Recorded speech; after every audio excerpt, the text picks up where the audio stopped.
Hello guys, spoken English with Saurabh में आपका स्वागत है। और आज मैं फ्यूचर टेंस के लास्ट सेगमेंट जो कि फ्यूचर परफेक्ट कंटिन्यूअस टेंस है उसके बारे में आपको एक्सप्लेन करूंगा। हम जानेंगे इसमें सेंटेंस की फॉर्मेशन कैसे होती है, पहचाना कैसे जाता है, जिससे कि हमारे रूल्स रिवाइज हो जाए अगर आपको ये मालूम है, और अगर आपको इसके बारे में आइडिया नहीं है आपको एक क्रिस्टल क्लियर अंडरस्टैंडिंग हो जाए। तो without taking too much of your time, let's go to the board पे चलते हैं और इस टेंस को समझते हैं। Alright, thank you. Alright friends, let's understand कि ये टेंस यूज कहां पर होता है। देखिए, कंटिन्यूअस टेंस और परफेक्ट कंटिन्यूअस टेंस में सिर्फ एक ही डिफरेंस होता है, चाहे वो प्रेजेंट हो, पास्ट हो या फ्यूचर हो। कंटिन्यूअस टेंस में टाइम का कोई भी जिक्र नहीं होता है, टाइम मेंशन नहीं होता है। लेकिन फ्यूचर परफेक्ट कंटिन्यूअस टेंस में, चाहे वो किसी भी टेंस का हो, समय के बारे में बात हो रही होती है। मतलब एक एक्शन ये हमें पता होता है कि इस समय से शुरू हुआ है। ऑलराइट, जैसे कि फॉर एग्जांपल अगर मैं बोलूं कि मैं अपना काम करता रहूंगा, ओके, मैं अपना काम करता रहूंगा, ये फ्यूचर कंटिन्यूअस टेंस है। लेकिन अगर मैं बोलूं कि मैं अपना काम 2 घंटे से करता रहूंगा, तो यहां पर टेंस चेंज हो जाता है। मैं अपना काम 5 बजे से करता रहूंगा, तो यहां पर ये टेंस चेंज हो जाता है। ऑलराइट, तो जहां पर लास्ट में रहा है, रहा होगा,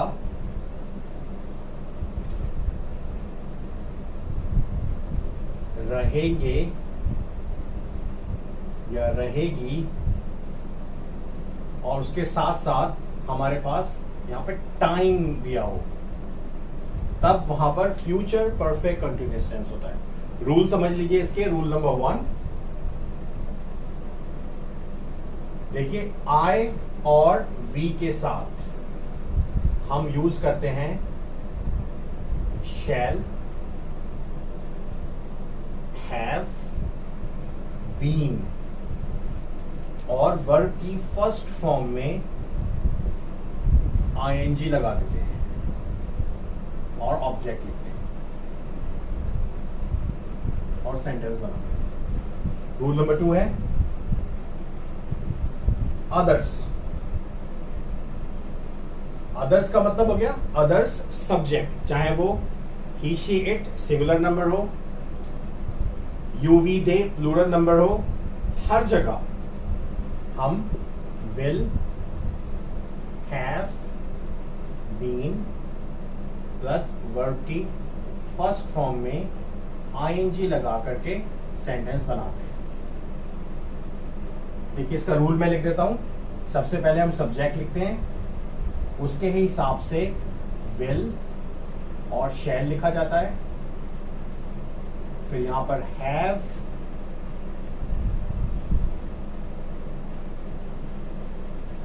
बीन, वर्ब की फर्स्ट फॉर्म में आईएनजी, और लास्ट में ऑब्जेक्ट लिख करके हम सेंटेंस को बना देते हैं। ऑलराइट, जैसे कि फॉर एग्जाम्पल, मैं अपना काम 7 बजे से करता रहूंगा। ऑलराइट, आई है, फर्स्ट रूल में पड़ता है शैल,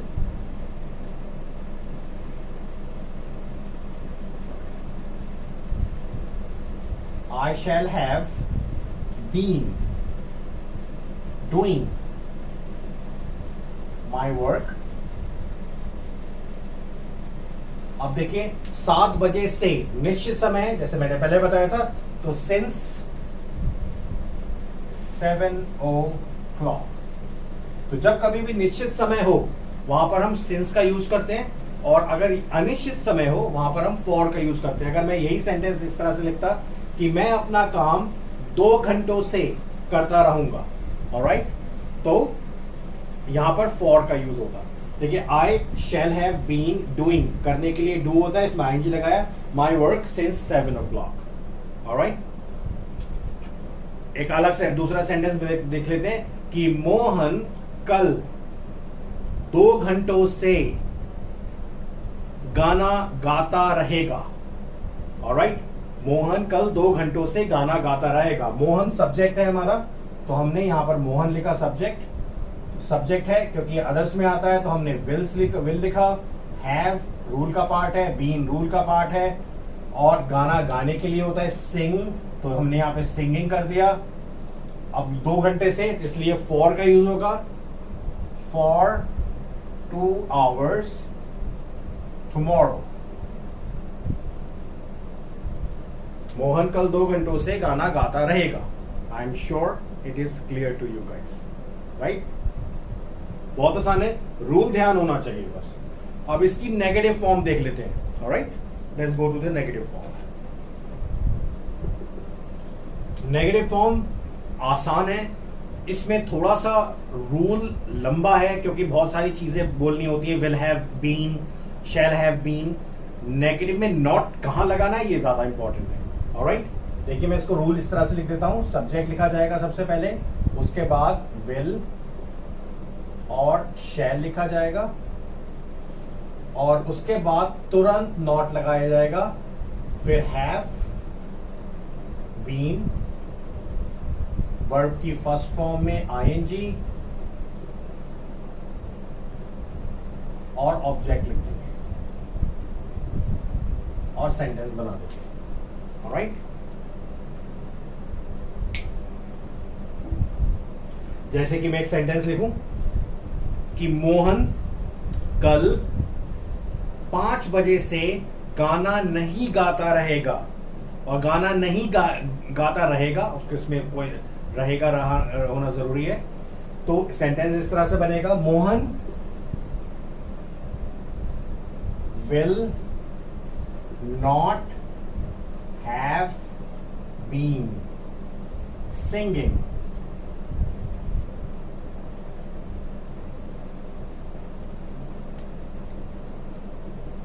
for 2 hours tomorrow. Okay? Mohan will not have been singing for 2 hours tomorrow. Very simple. बस not हमें कहाँ लगाना है? will और shall के तुरंत बाद, या फिर will, shall और have के बीच में। ये बात समझने की है। Okay? I'm sure this situation is clear to you. अगर एक और सेंटेंस बनाऊं कि मैं कल 2 बजे से यात्रा नहीं करता रहूंगा। Okay, I shall not have been, यात्रा करने के लिए होता है ट्रैवलिंग, ट्रैवल होता है तो ट्रैवलिंग सिंस 2 o'clock। देखिए सिंस एक निश्चित समय है, 2 बजे से, तो हमने सिंस लगाया। देखिए मैं आपको एक और बता दूं बात, सिंस वहां यूज होता है जहां पर निश्चित समय हो, जैसे कि सुबह 10 बजे, 2 बजे,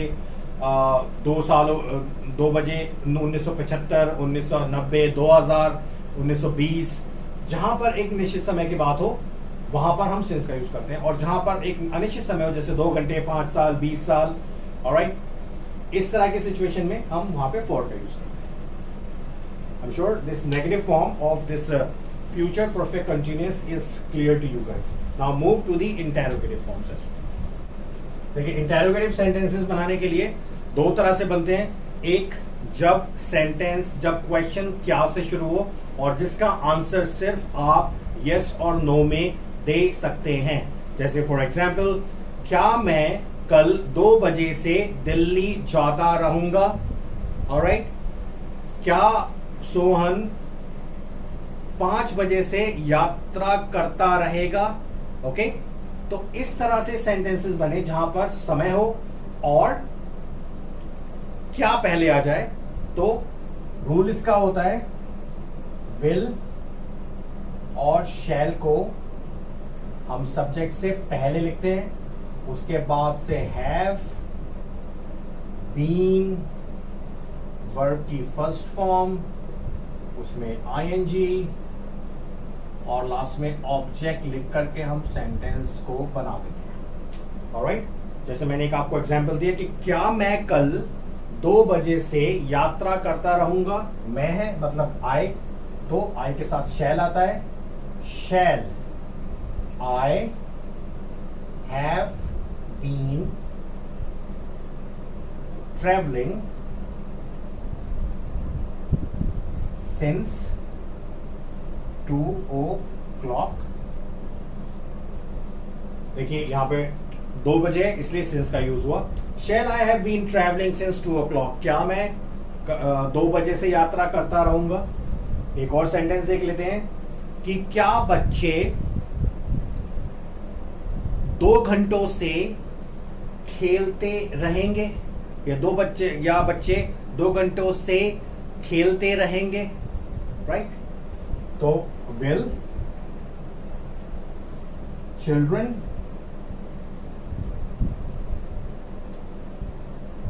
हैव बीन प्लेइंग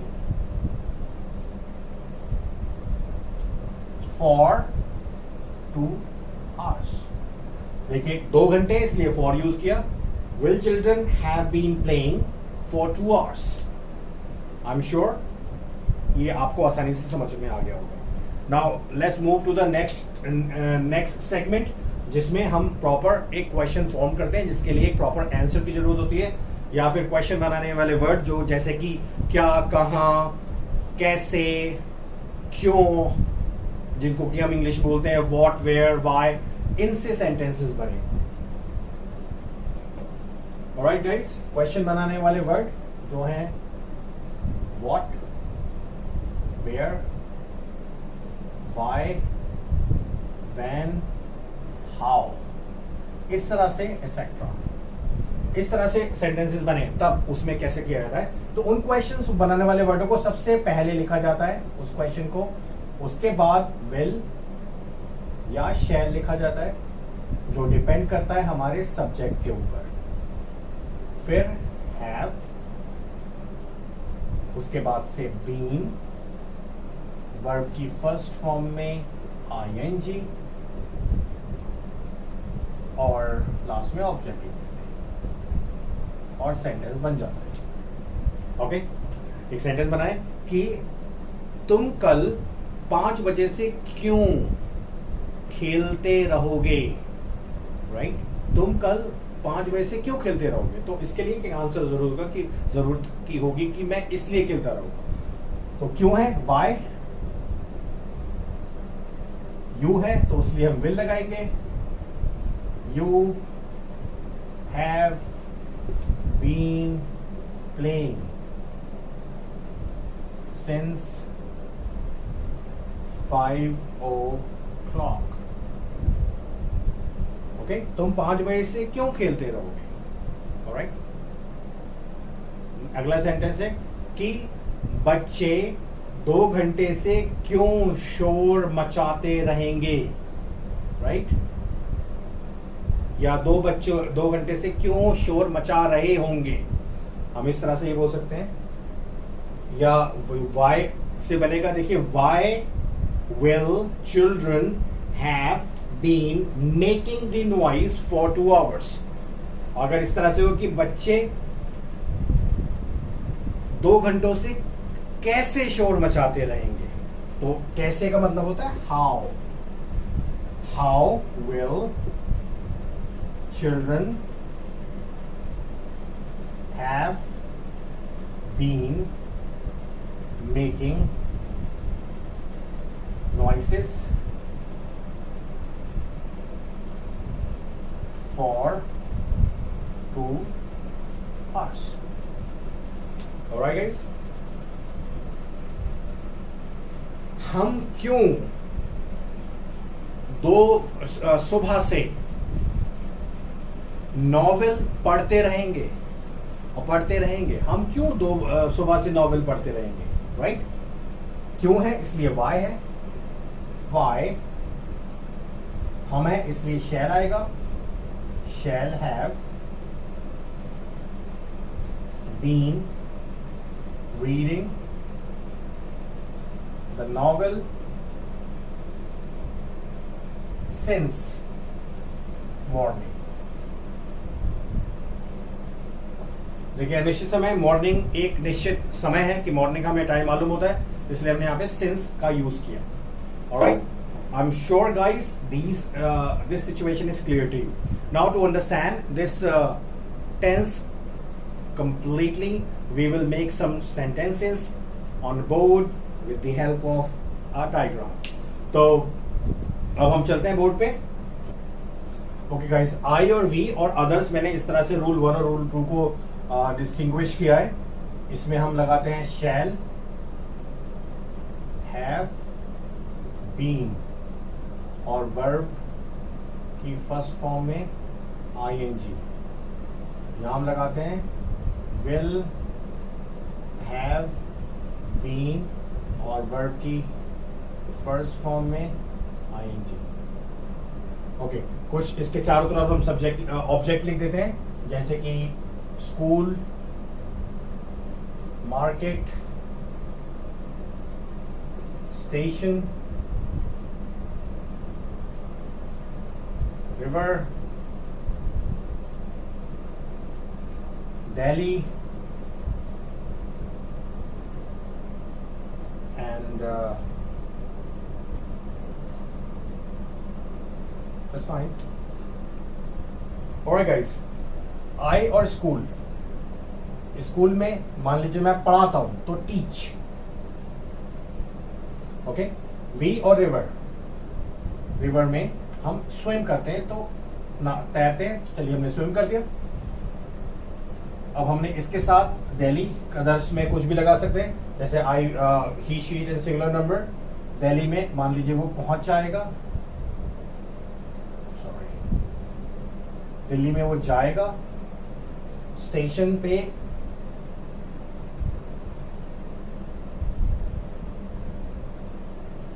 ट्रेन हो सकती है जो पहुंच चुकी होगी. मार्केट में परचेज करते हैं हम. ओके, आप सेंटेंसेस बनाते हैं. देखिए, आई और स्कूल. आई से मैं दो तरह के सेंटेंस बनाता हूं जिसमें विल और शैल दोनों का यूज होगा. पहला सेंटेंस देखिए, हिंदी में समझ लीजिए कि मैं 2 घंटों से अंग्रेजी पढ़ाता रहूंगा. अगर मैं इसको और थोड़ा सा फाइन करूं, मैं कल 2 घंटों से अंग्रेजी पढ़ाता रहूंगा. So I shall have been teaching English for 2 hours tomorrow. Clear? अब मैं ऐसे हो कि मैं सुबह 7 बजे से अंग्रेजी पढ़ाता रहूंगा, तो आई will have been teaching English since 7 o'clock morning. Right? हम रिवर में 5 घंटे से तैरते रहेंगे, तो we will have been swimming in the river for 5 hours. For 5 hours क्यों? क्योंकि अनिश्चित समय, निश्चित समय नहीं है. अगला सेंटेंस, अदर्स. मान लीजिए राम है और वो दिल्ली जाएगा. राम 5 घंटों से दिल्ली पहुंच रहा होगा. So Ram will have been reaching Delhi for 5 hours. Okay, station और ट्रेन. सो ट्रेन कहाँ, रीच मतलब पहुंच रही है. So train will have been reaching to the station since 7 o'clock. 7 बजे से ट्रेन स्टेशन पे पहुंच रही होगी. ऑलराइट, अगला सेंटेंस. मान लीजिए राम मार्केट में 2 घंटों से सब्जियां खरीद रहा होगा. So Ram will have been purchasing the vegetable in the market for 2 hours. I'm sure guys these sentences are clear to you. मैंने पॉजिटिव फॉर्म्स को बताया है. आप इसमें अपने आप ही इसको नेगेटिव और इंटेरोगेटिव फॉर्म्स को भी आप थोड़ा प्रैक्टिस करेंगे, जिससे कि आपके दिमाग में रूल्स ठीक से बैठ जाएंगे. ओके, सो आज हमने फ्यूचर टेंस को कंप्लीट किया है. देखिए, मेरी प्रीवियस वीडियोस में आपके पास प्रेजेंट टेंस है, पास्ट टेंस है. आज हमने फ्यूचर को कंप्लीट किया है. ऑलराइट, सो आप टेंस में किसी भी तरह की कोई इशू है, कोई भी क्वेरी है, कोई भी कंफ्यूजन है, you you can comment me in the comment section और मैं आपको रिप्लाई करूंगा. So guys that's all from my side. अगर आपने मेरे चैनल को सब्सक्राइब नहीं किया है तो इसको सब्सक्राइब करें और बेल आइकन को दबाना ना भूलें, जिससे कि मैं जब नया वीडियो रिलीज करूं तो आपको वो वीडियो इंस्टेंटली पहुंच जाए. Alright, so thank you so much. I wish you have a lovely day ahead. Thank you.